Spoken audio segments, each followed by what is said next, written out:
On the day of my 75th birthday, my son yelled, "Everyone is sick of you, get out!" His wife threw my festive cake onto the floor, but what I did next made the guests gasp, and the very next morning, my son's life was reduced to a disaster. Hello, dear listeners.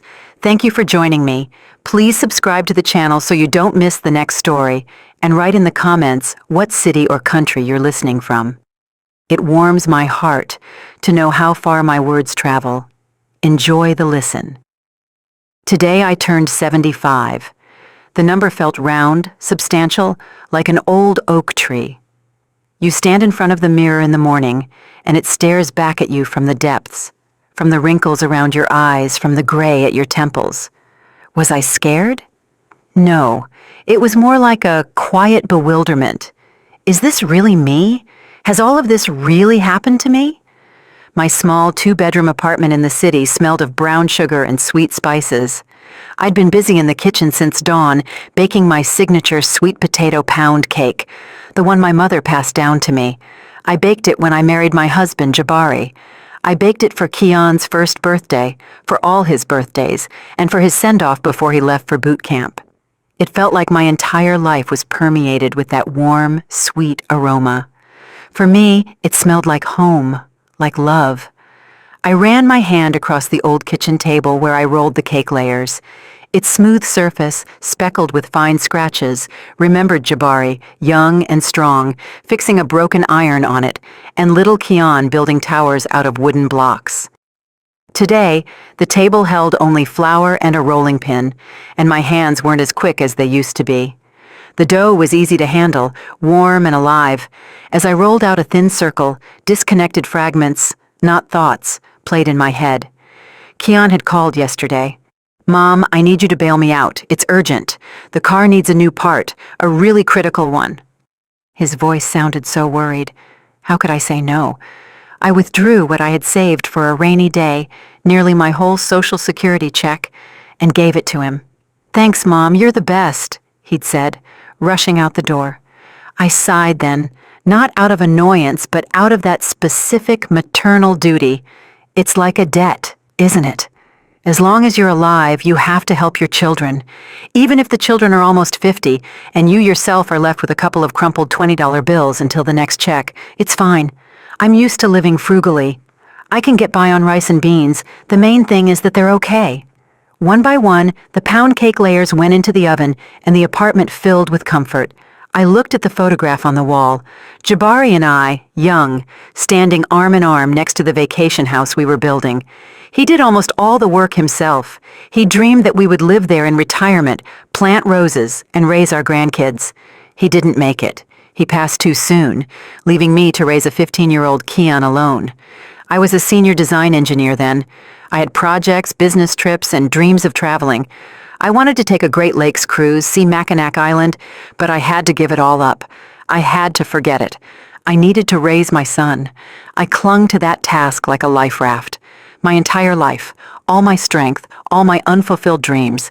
It all went into him, into my boy. And now that boy is almost 50, and I'm still baking him the sweet potato pound cake. We decided to celebrate the birthday at the lake house. The lake house, of course. According to my daughter-in-law, Serafina, my apartment was too tight and dated, like a storage unit. She'd said so without flinching when I suggested hosting the guests here, looking somewhere past me as she spoke. Kiana just shrugged like, "Well, Mom, Serafina's right. The lake house has more space and fresh air." I didn't argue. The lake house was, formally, mine. The only thing left from Jabari, from our life together. But I rarely went there. Serafina and Keon had been living there for about 15 years since they got married. They rebuilt it, furnished it their own way. Modern and trendy. Nothing of Jabari's was left. They even cut down the old maples we planted together. "They just make shade in a mess," Serafina had said. In their place was a perfectly manicured lawn and a fancy modern fire pit. I visited my own house like a guest. The guests started arriving around 3 o'clock. I had brought bags of groceries by taxi that morning, preparing appetizers, salads, and pinwheel sandwiches. Serafina met the guests on the porch, smiling in a beautiful dress. She kissed my cheek briefly. She smelled of expensive perfume and slight irritation. "Mrs. Okoro, why don't you head to the kitchen? You need to finish the cheese board and keep an eye on the hot dishes so they don't get cold." And I went. My birthday turned into a typical day of servitude. I stood in the kitchen, which I barely recognized, all shiny tile and built-in stainless steel, slicing cheese and meat, arranging them on platters. Laughter, clinking glasses, and snippets of conversation drifted from the living room. My name was only mentioned once, when someone shouted, "Where's the birthday girl?" Serafina answered in her bright voice, "Oh, she's our little helper, busy in the kitchen." And everyone laughed again. I brought out the platters, placed them on the table, and immediately cleared the dirty ones. No one offered me a seat. I was just part of the decor, silent and functional. At one point, I sat down on the edge of a chair, a little distance away. The conversation turned to the lake house. One of Jabari's old friends, Elias Eli Dubois, reminisced. "I remember, Imani, when Jabari and I planted that tall pine right here. Look how big it's gotten." I smiled. I wanted to support that warm island of memory. "Yes, and we buried a treasure underneath it," I started. "Kian was just a baby. We wrapped it in a handkerchief." "Oh, Dad, please, not the old stories again," Serafina interrupted, turning to her own father. "Kian and I are thinking of flying to Turks and Caicos next year. The beaches there are amazing, the service is top-notch, not like these old pines and mosquitoes." The conversation instantly switched to Turks and Caicos, all-inclusive resorts and ticket prices. My buried treasure, a piece of broken glass and 3 marbles and a rusty quarter, was left to lie forgotten in the ground. I felt something cold and heavy sink in my chest. I stood up and silently walked back to the kitchen. I'd rather wash dishes than sit there invisible at my own birthday table. And then came the climax. Time for the cake, my sweet potato pound cake. I had spent half a day on it. The layers were soaked in cream cheese frosting, becoming tender, melting in your mouth. I had topped it with shaved chocolate and pecans, carefully outlining the number 75. I carried it out on the large round platter given to us for our 25th anniversary. I carried it with a final, desperate hope. Here it was, my symbol of love, my main gift. Maybe now. I placed the cake in the center of the table. It looked truly homemade, truly authentic. "Oh, Imani Sadia, why would you do that?" Serafina's voice rang loudly across the living room, laced with undisguised contempt. "We already have a normal store-bought cake from a fancy bakery. No one is going to eat this sad little homemade thing." An awkward silence fell. I felt like I stopped breathing, but then Elias Dubois, my husband's old friend, tried to salvage the moment. "Now, Serafina, Imani's pound cake? That's the taste of childhood. That's a real tradition. I'll definitely have a slice. Give me 2. And that was the final straw. The word tradition, spoken in front of her trendy, wealthy friends, sounded like an insult to Serafina. It shattered the image of the modern, successful hostess she had so carefully constructed. Her face twisted. Cold fury flashed in her eyes. With a quick, practiced movement, she grabbed my platter. "Tradition belongs in a museum," she hissed through clenched teeth. And in front of all the stunned guests, she flipped the platter over, dumping my pound cake, my effort, my love, right into the trash can next to the wall. "We're celebrating the future!" A deafening, absolute silence hung in the room. The only sound was the dull, wet thump as the cake settled at the bottom of the can. Everyone looked from the trash can to me. I stood there petrified and looked at my son. I waited, hoping he would stand up, say something, stop this nightmare. Kian stood up. His face was scarlet, distorted. He looked at the horror in the guest's eyes, at his wife's triumphant face, and he found a culprit, the most defenseless one. He turned to me, pointing a trembling finger, and yelled so loudly my ears rang. "Look what you did! You've embarrassed us!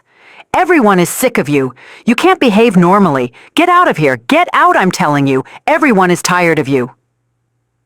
In that moment, something inside me didn't break.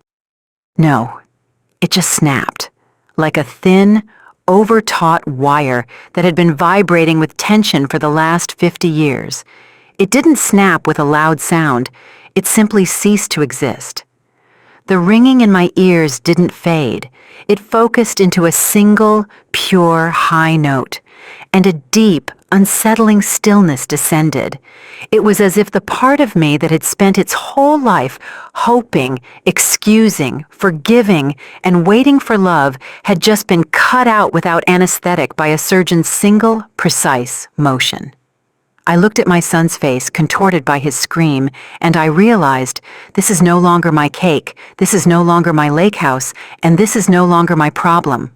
I nodded once, a tiny, almost imperceptible movement of my head up and down. Agreed. I turned around, not looking back at my son's crimson face or the guests' frozen expressions. I took a step, then another. My legs moved on their own, as if on a long-established but forgotten path. Behind me was a vacuum of silence. I reached the foyer and took my old light trench coat from the hook. The fingers that were trembling half an hour ago while tying my apron now moved with confident precision, buttoning the coat. 1, 2, 3. Everything in place. I put on my scarf, took my purse. Inside were an empty wallet, the keys to my city apartment, and a handkerchief. That was enough. I didn't turn around. I didn't say a word. I simply opened the front door, stepped into the cool evening air, and quietly closed the door behind me. The click of the lock sounded like a period placed at the end of a very long, very exhausting sentence. I walked toward the bus stop, barely paying attention to the road. Streetlights snatched out of the darkness a lilac bush, a sagging fence. The world existed somewhere separate from me. Inside there was only that high, pure note. It canceled out all feelings. There was no pain, no hurt, no anger. There was only deafening clarity. A battered old city bus rattled up. I sat by the window on the cold faux leather seat. Outside the glass, the lights of strangers' houses and the silhouettes of trees drifted by. And in my head, like an accountant closing the year-end books, facts were methodically and dispassionately sorted onto shelves. Not grievances, just facts. Here is fact number 1. My Molly gold pendant. A gift from Jabari for my 30th birthday. Heavy, honey-colored gold. I cherished it. About 5 years ago, it went missing. I searched the whole apartment, fretted, and even cried secretly. 6 months later, I saw it on Serafina's neck in a vacation photo. She was laughing, her head thrown back, and the sun sparkled on my gold. When I stammered a question, she casually replied, "Oh, I found this at an antique shop. Can you believe it? Almost identical."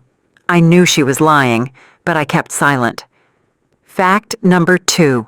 The money. How many times had I given them my savings? For the down payment on the car, for emergency repairs to the lake house roof, for good tutoring for my granddaughter before college. I lived on yogurt and bread so they could go to Turks and Caicos to help the kids de-stress. They never once invited me along. I was useful as an ATM, but not as a family member. I looked at their photos, tanned and happy, against the azure sea, and I told myself, the main thing is that they are all right. Fact number 3, the gradual erasure of me from their lives and from my own house. First, my pictures moved from the living room to the corridor by the guest bathroom. Then my favorite mug, the one I drank tea from when I visited, was accidentally broken. Then, Keon less and less often called me Mom, switching to the formal Mrs. Okoro, especially in front of Serafina's friends. It was like slowly scrubbing an old inscription clean to write a new, shiny one in its place. The bus jolted over potholes. I looked at my reflection in the dark glass, a tired, elderly woman in a simple coat. And trailing behind this woman was a long train of swallowed words, erased hurts, and one-sided love. A one-way street. And tonight, I had reached the end. The gate had dropped. He said, "Get out." A son's wish is law. I would grant his wish, literally.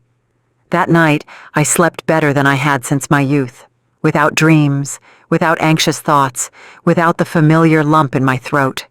It was as if an impossible burden, one I had carried for so long I considered it part of myself, had been lifted from my shoulders. I woke up to bright morning sun streaming through the window, and for the first time in years, the air in the room didn't feel stale with loneliness. It was light. It was full of freedom. I got up, washed my face, and brewed coffee.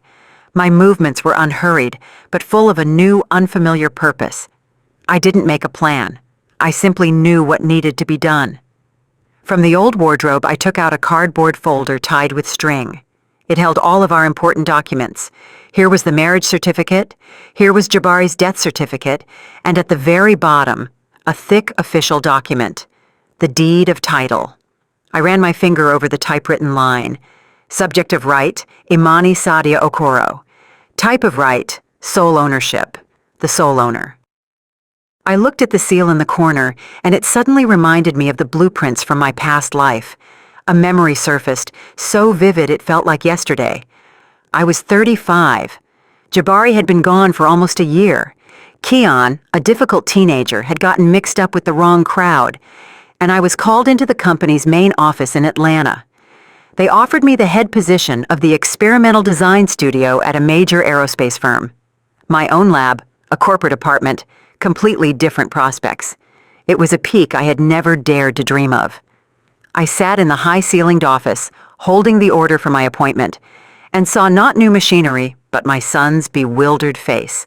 I thought about how he would be left alone in our two-bedroom apartment, how I would be torn between two cities, and how the lake house, which we had just finished building, would be overgrown with weeds, and I refused. I said, "Thank you, I can't, I have a son." I returned home and poured all of myself, all my unrealized engineering talent, into keeping that house, that semblance of stability, for him. I sacrificed my career for that lake house, the same lake house I was kicked out of last night. I put the document on the table. The memory didn't cause pain. It was the final missing piece of the mosaic, the last argument for the internal judge. My hand confidently picked up the phone. First, I dialed the number of the real estate agency I had seen in the paper. A cheerful man's voice answered, "Good morning, Guarantee Realty. How can I help you?" "Hello," I said. My voice was even and firm. I surprised myself. "My name is Imani Sadia Okoro. I would like to list the lake house and property for urgent sale. The property on Maplewood Drive in the Lakeview Shores development." "Got it, Mrs. Okoro. When would it be convenient for our specialist to come by for inspection and appraisal?" "Anytime. Today," I replied. "The key to the gate is under the large stone to the left of the entrance. All the documents are in order, right here in my hands. Please act as quickly as possible." "Understood. We'll get right on it." I hung up without a trace of doubt. Then I dialed another number, my only real friend, Desta. We had sat at the same desk in college. She was the only one who had always seen through my family. "Imani," her familiar, slightly raspy voice answered. "Happy birthday, dear. I called yesterday and couldn't reach you. How was the party?" I silently listened to her cheerful greeting, and then quietly, without emotion, I told her in a few sentences about the cake, the trash can, and Keon's scream. Silence hung on the other end, and then Desta exhaled. "Finally," she said, her voice a mix of relief and warmth. "Finally, Imani. I've been waiting for this call for 20 years. They mistook your patients for a doormat. So what are you going to do?" Her question was direct, without unnecessary sentiment. She knew the issue wasn't the cake. "The agent is listing the lake house for sale this afternoon," I calmly replied. Desta chuckled approvingly into the phone. "Good, very good. Now listen to me closely. They'll start calling soon. Screaming, crying, trying to play on your guilt. Don't answer. Under no circumstances. Let that for sale sign speak for you. It will be more eloquent than any words." "Okay, Desta," I said. "Hang in there, friend. You're doing the right thing." I hung up the phone. There was silence in my soul. Not the dead silence of the vacuum from last night, but the quiet, clear stillness of an autumn morning. It was settled.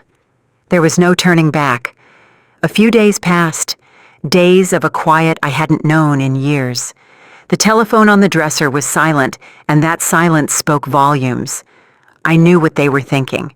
They were waiting for me to cool off, as usual, bake some biscuits, come with a contrite head, and apologize for daring to upset them with my existence. They were waiting for me to call and say, "Kian, son, forgive your silly old mother." This pattern had worked flawlessly for decades, but the mechanism was broken. I wasn't waiting. I was living. I got up in the morning and did the exercises I'd abandoned 20 years ago. I went to the store and bought myself not the cheapest cottage cheese, but the one I liked. I took my old knitting needles and a ball of yarn from the closet and started knitting. A simple, unadorned scarf. Row after row, stitch after stitch. The rhythmic clicking of the needles was soothing. This was creation. I was creating something simple, warm, and entirely for myself. Outwardly, nothing in my life had changed, but inside, everything had. I stopped being a function, an appendage to their well-being. I was Imani Sadia Okoro again, not just a mother and mother-in-law, but an independent person. I knew this was the calm before the storm. I didn't see it, but I could clearly picture the realtor's car pulling up to the lake house. I could see the serious man in a suit taking a hammer and a large, bright sign from his trunk. I saw him walking across Serafina's perfect lawn, choosing a spot, and with a few precise hammer blows, driving the post with the word "for sale" into the earth that belonged to Jabari and me. That sign was my reply, my statement, my farewell. And then, on the third afternoon, the phone exploded. It rang frantically, demandingly, choking on its own shriek. I sat in my armchair and knitted. I watched the machine, which seemed about to jump off the dresser. Kian called, then Serafina, then Kian again. I didn't answer. I had nothing to say to them. Everything I wanted to say was written on that sign by the gate. They weren't calling to apologize. They were calling to demand an explanation, to put everything back in its place, but the old places no longer existed. By evening, they arrived. I knew they would. I heard the car pull into the driveway, the doors slamming, but I didn't get up. I continued knitting. Row after row, stitch after stitch. I didn't hear a knock. I heard a sharp, unpleasant clang in the keyhole. They didn't even knock. They walked into my house with their own key, like owners. That was the final touch, definitively confirming the rightness of my decision. The door flew open. They stood on the threshold. Serafina had red splotches on her face and neck. Her eyes shot daggers. Kian was pale, bewildered, his lips trembling. They saw me sitting calmly in the armchair with my knitting, and for a moment they froze. They probably expected to find me in tears, hysterical, but certainly not this picture of domestic peace. Serafina recovered first.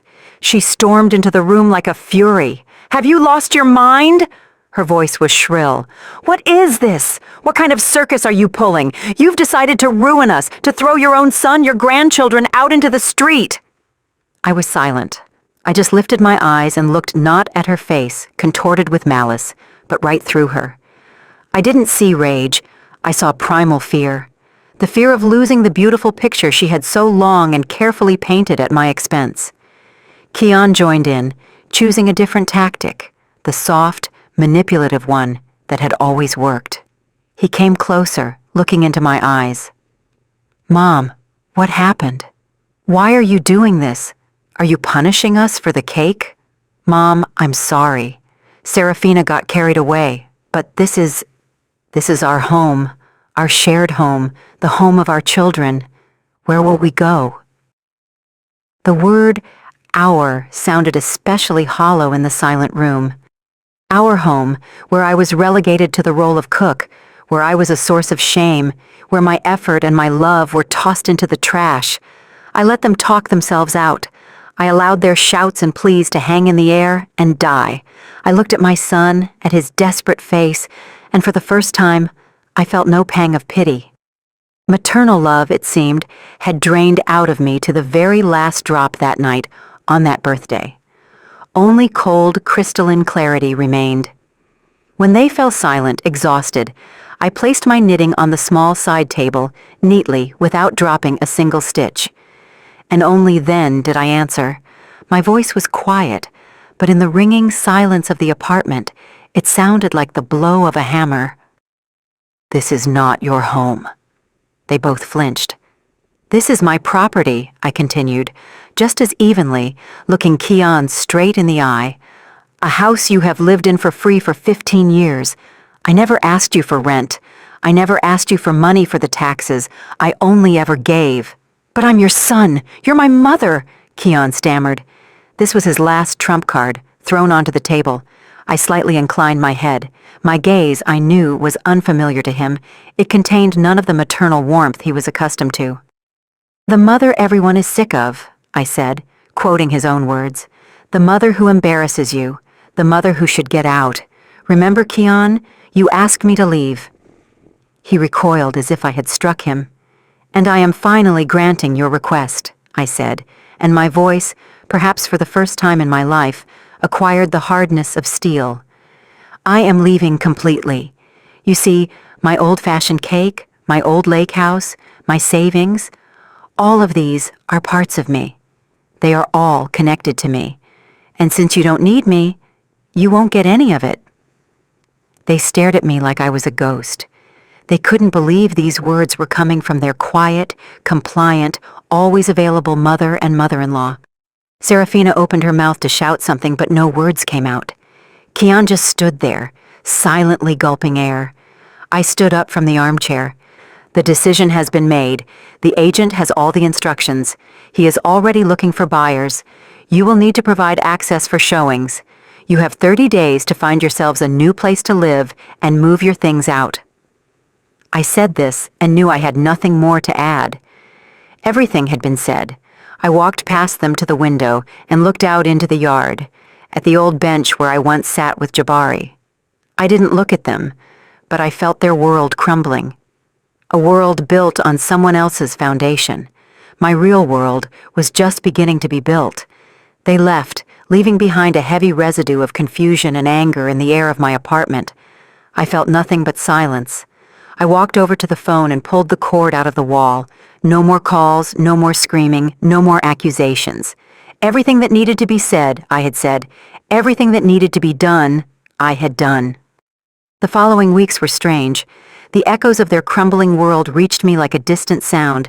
A couple of times, Serafina's frightened mother called, incoherently begging me to reconsider and have mercy on the children. I politely replied that I had had mercy on them all my life, and now it was time for them to take care of themselves. After the second such call, I stopped answering her too. One day, Desta called. Her voice was sympathetic, but without a hint of judgment. "I saw Serafina at the county health clinic yesterday," she said. "She doesn't exactly look like the Queen of Turks and Caicos. She's aged 10 years. They say they moved out and found some run-down 2-bedroom rental across the county line. Keon took a second job stocking shelves at night, and she's running around to interviews.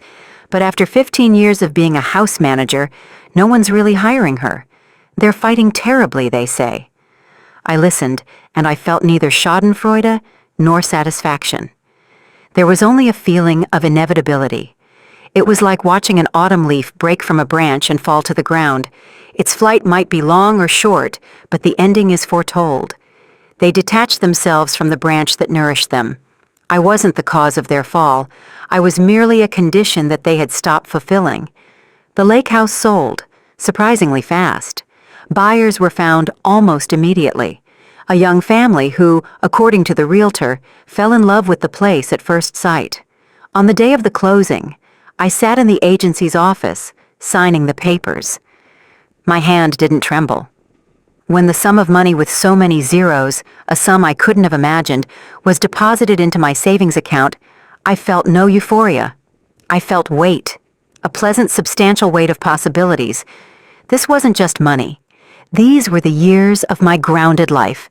This was my unrealized career. These were all the dresses I hadn't bought and all the retreats I hadn't gone to. It all came back to me in the form of a bank transfer.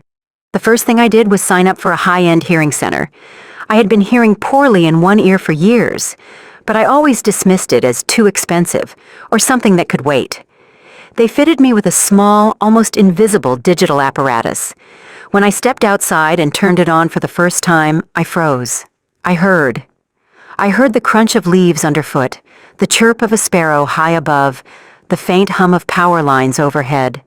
The world crashed down on me in an avalanche of sounds I had long forgotten, and I cried for the first time through this whole ordeal. But these were tears not of sorrow, but of rediscovery. Then I bought a coat. All my life I had worn something practical, stain-resistant, gray or black. But then I saw this one in a store window. A trench coat of deep, saturated royal blue, the color of the Mississippi River at dusk. It was completely impractical, but incredibly beautiful. I went in and tried it on. It fit me perfectly, and I bought it without a second thought.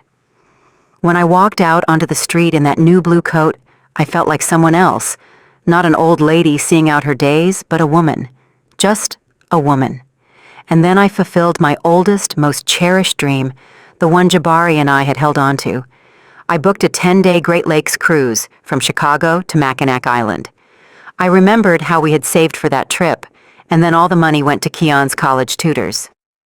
"It's okay, Imani," Jabari had said then. "Our son is more important. We'll still get there." We didn't get there. And before leaving, I did one more thing. I found the number for a community college online and signed up for an introductory course in textile design, batik. I suddenly desperately wanted to return to where I had started, to take fabric and dyes in my hands and feel the pattern being born under my fingers again, to feel harmony emerge from the chaos of color. And so, here I am. I'm standing on the deck of a pristine white ship. The cool river wind ruffles my new scarf, and I pull my blue coat tight around me. The green shores, the golden church domes, and small towns drift slowly past. The ship glides smoothly, cutting through the water, leaving a long, foamy wake behind the stern. In my hands, I hold a sketchbook. I open it to a clean page. Colored pencils lie beside me. I look at the ripple on the water, at the play of light and shadow, and my hand begins to trace a pattern on its own. Smooth, intertwining lines like waves. I feel neither anger nor bitterness. I hold no resentment toward the past and no fear of the future. There is only this moment, this blue sky, this vastness, this quiet, profound sense of peace, as deep as the lake itself. For 75 years, my world was the size of my small apartment and the lake house kitchen. I gave away my life, my money, and my heart. They took it all and threw it on the floor like that cake. But on those ruins, I didn't try to restore the old life. I simply walked away and began to build a new one, and it is all mine. Thank you for staying with me until the very end. If this story touched you, please give it a like and write in the comments if you or your loved ones have ever faced similar disrespect. Your support means a lot to me. Subscribe to the channel so you don't miss new stories.